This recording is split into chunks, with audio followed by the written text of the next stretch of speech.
유가가 25% 올랐다. 그거를 누가 말했다? 미 대통령인 트럼프가 사우디와 러시아가 감산을 합의할 것이다.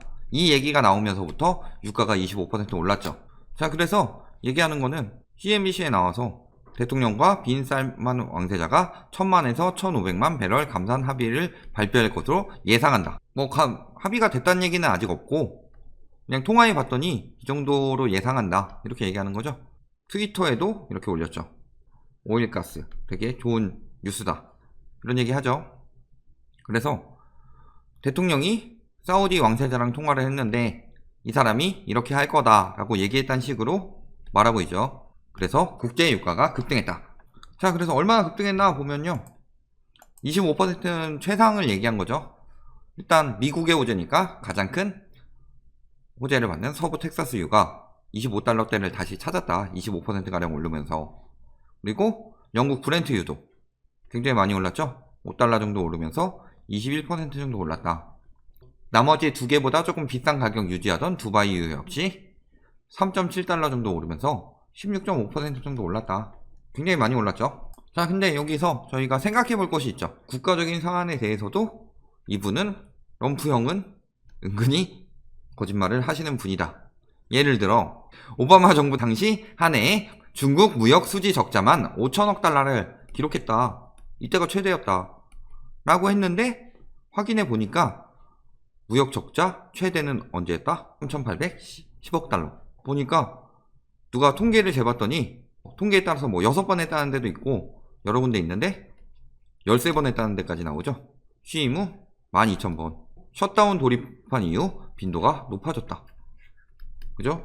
경제 위험하고 지지율에 문제 생기니까 거짓말을 조금 남발하기 시작했다.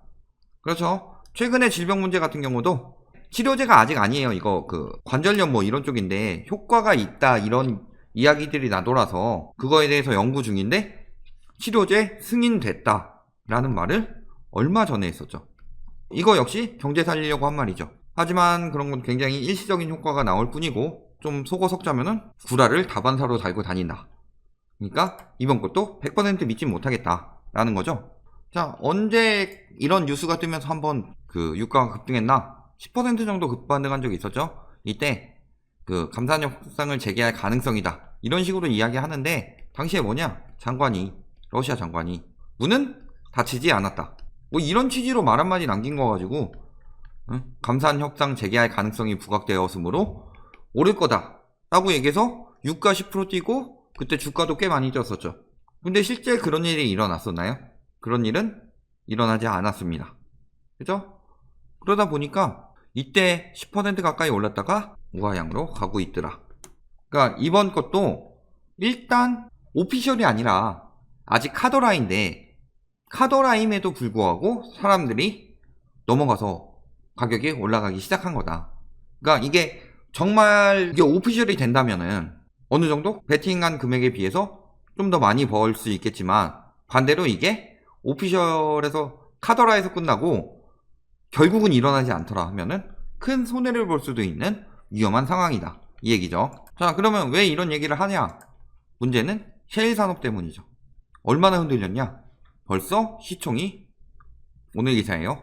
시총이 500분의 1 토막 났다. 그죠? 그래서 시가총액은 500분의 1로 쪼그라들었고 주가는 75%, 88%, 86% 하락했다. 작년 말보다.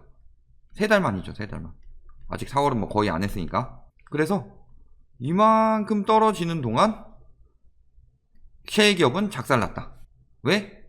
요거는 셰일 가스 같은 경우는 좀 뭐 부수고 해서 캐내야 되니까 조금 생산 단가가 높죠. 그래서 40달러를 넘어야만 생산해서 이익을 좀 볼 수 있는데 그러니까 실질적으로는 요 3월부터 쭉 40달러 이하로 유지되니까 이때 많이 작살난 거죠. 작년 말이랑 비교하는 것보다 거의 뭐 한 달 만에 작살이 났다. 이렇게 보면 되는 거죠. 그러니까 셰일 기업 망하기 전에 빨리 뭔가 해야 되겠죠. 현지 반응은 어떠냐? 50% 이하 했고요. 석유 수출국 기구, 그러니까 오펙, 이쪽이 사우디 쪽이죠. 중동 쪽. 회의에서 처음에 감산, 러시아가 반기했죠. 왜?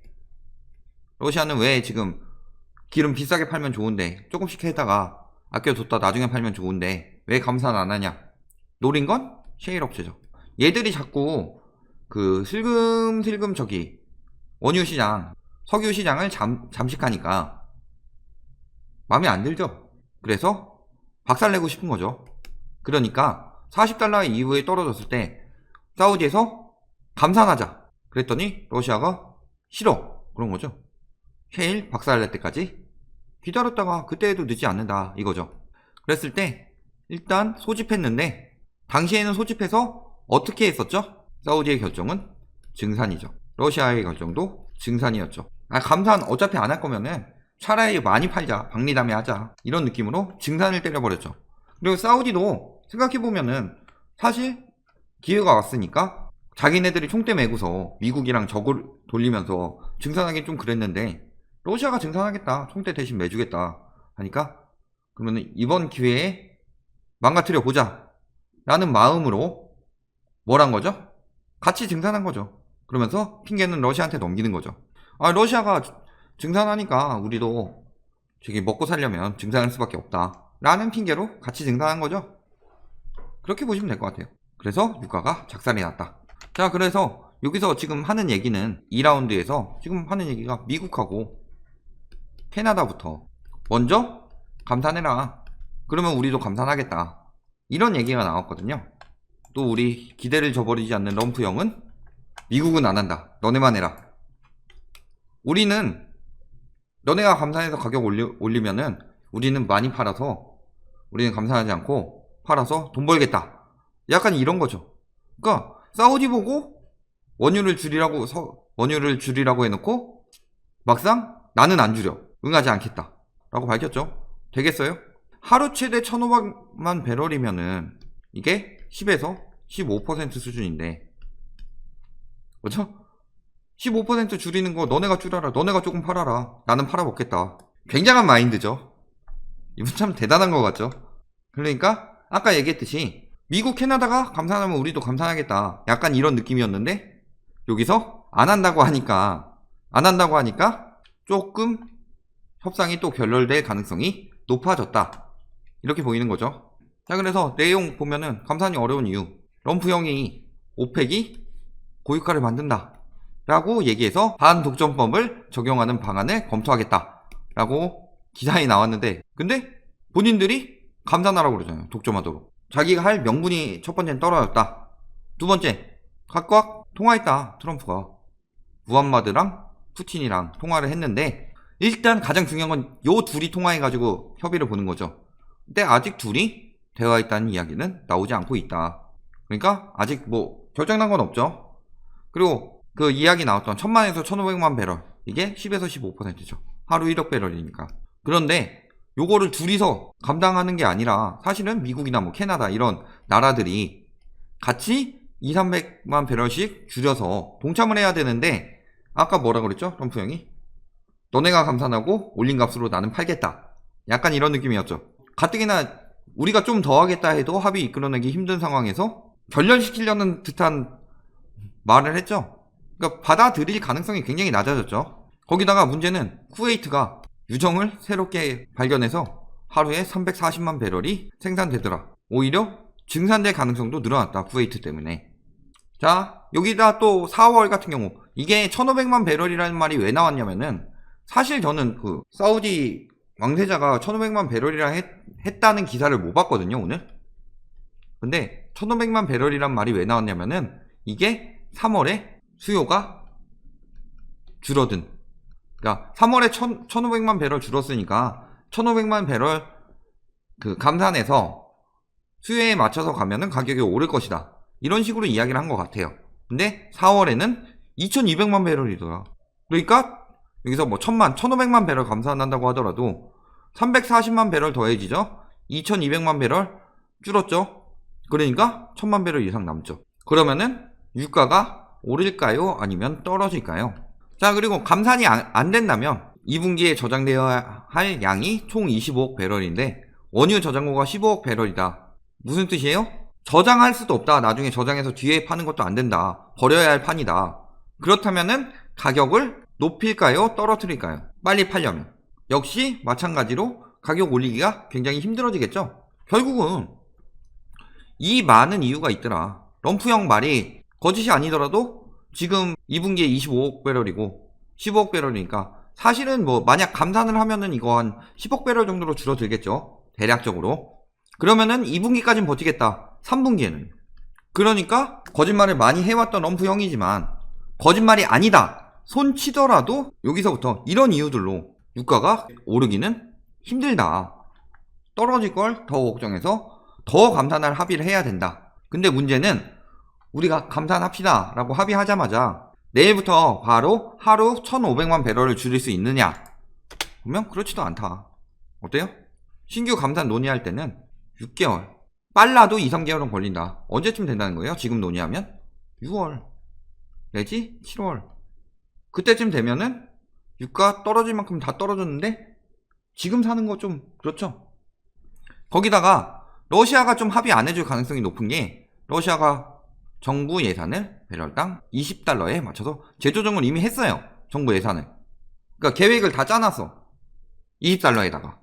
그런데 요거를 뭐 다시 높여가지고 감산해서 미국 살아나라고 40달러에 맞춰서 해줄까요? 그러니까 월가에서 하는 얘기는 러시아의 대통령이 논의하고 시간 끌면서 얘네들이 망할 때까지 계속 희망 고문 주는 거다.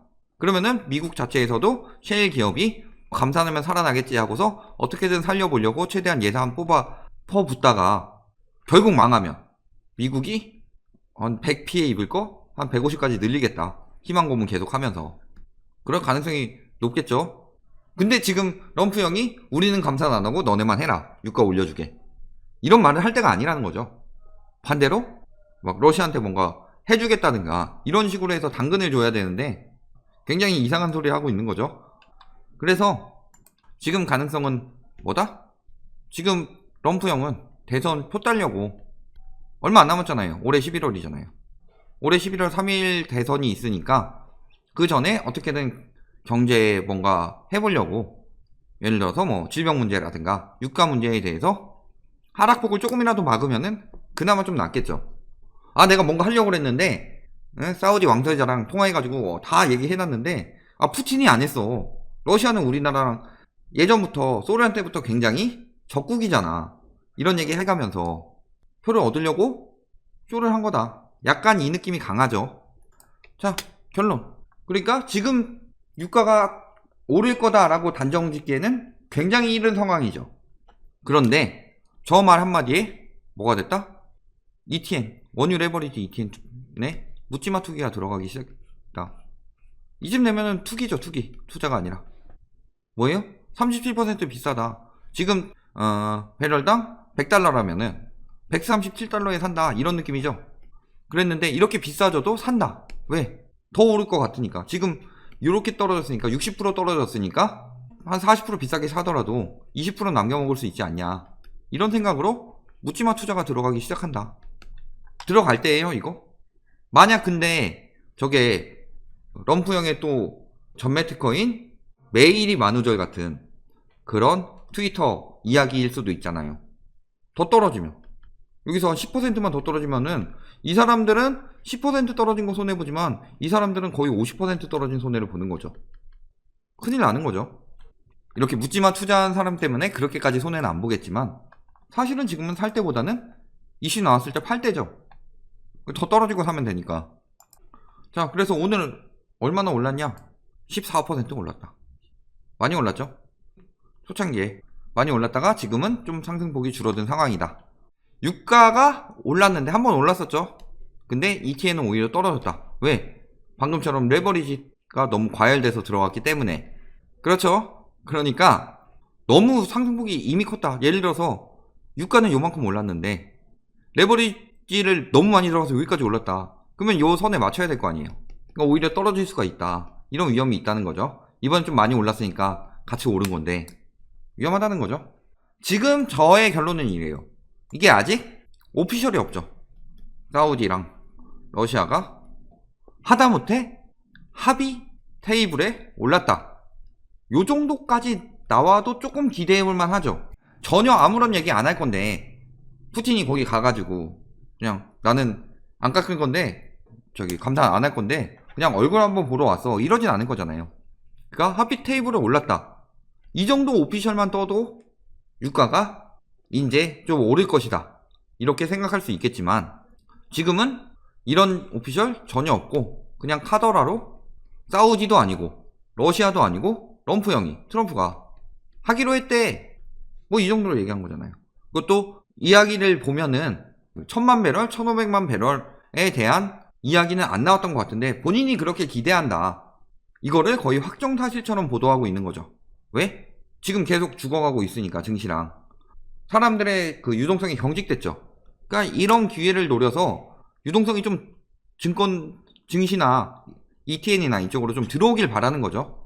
그리고 실질적으로 이럴 때 하이에나들이 당신의 재산을 노리고 빠진다. 자, 이게 일시적이라는 게 저번에도 얘기했지만 3대 증시 선물 지수가 현재 시각 기준으로 아직 장은 안 끝났는데 다 1%대 떨어지고 있다. 선물이 뭐예요? 미리 일부 금액 지불해서 미래의 권리를 사는 거죠. 자, 먼저 선 물건 물이잖아요. 그러니까 먼저 산다. 그런데 오늘은 올랐는데 앞으로 살 거에 대해서 지금 떨어질 거를 예측하고 있어요, 사람들이. 그러면 어떻게 되겠어요? 얼마 안 있어서 떨어진다 이런 뜻이겠죠.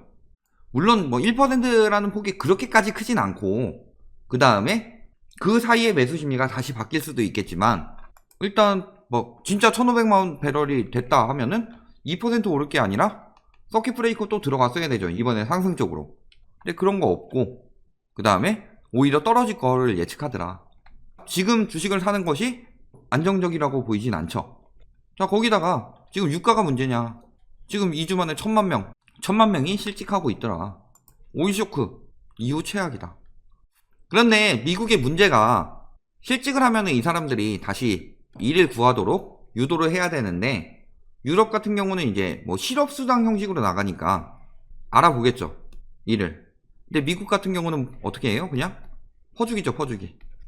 그러니까 일 안 하고 있어도 국가에서 알아서 퍼주겠거니 이런 느낌으로 오히려 실업이 늘어난다. 기업에서도 마음껏 자를 수 있겠다. 아, 국가가 알아서 해주겠지 하고.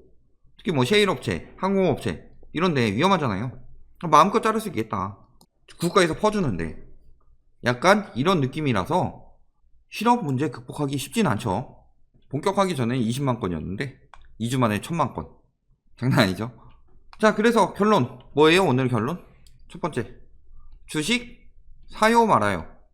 ETN 사요 말아요. 자, 첫 번째, 주식 사요 말아요에서 저는 답을 드릴 수 없습니다. 왜? 아는 종목에 따라서 내가 잘 아는 주식이고 이거에 대해서 확실한 미래가 보인다, 그럼 사셔도 돼요. 늘 얘기하지만 주식 쪽은 뭐 전체적으로 떨어진다고 해서 종목별로 사업별로 다르잖아요. 부동산처럼 이렇게 한꺼번에 다 떨어지는 게 아니니까. 근데 모르는 분들, 그냥 모르는 분들이 누구 말 듣고 아 여기 좋다더라 라고 하고 사면 무슨 꼴 난다? 폭망이다. 왜? 사고 나서 오를 수 있어요. 근데 주식은 굉장히 시장이 빠르죠. 매도 시점을 모르는 사람들은 매도 시점을 몰라요. 옆에서 진짜 하나하나 매도 시점까지 다 알려주는 뭐 배우자가 잘 아는데 시간이 없어서 살 시간이 없으니까 빨리 사라, 그것도 알려주겠다, 뭐 이런 식으로 하면 또 모를까. 배우자가 잘 안다는 가정하에. 근데 막 친구가 가지고 야 이거 뜬다더라 해서 샀어요. 대부분 그 친구도 모를 경우가 많아요. 그냥 카더라로 도는 거에 대해서. 그 소문을 퍼뜨리는 사람은 당신들의 돈을 노리는 하이에나들일 가능성이 굉장히 높고, 사서 오를 수 있어요. 나도 사고 저 사람도 사고 그 소문이 도니까 오르죠. 근데 어느 순간 쭉 빠진다. 그 전에 매도를 해야 되는데 매도 시점을 몰라요. 매도 시점을 모르면은 순식간에 빠질 수가 있더라. 자, 그럼 ETN 사요 말아요? ETN은 웬만하면 하지 마세요. 지금은 유가가 지금 감산 합의되기 전까지는 ETN을 하는 거 아니라고 보거든요. 뭐 그 틈에 진짜 막 틈새 시장 잘 노려가지고 버는 사람이 있겠지만 정말 고수들 아니라면 웬만하면 하지 마셔라. 여기까지가 결론입니다.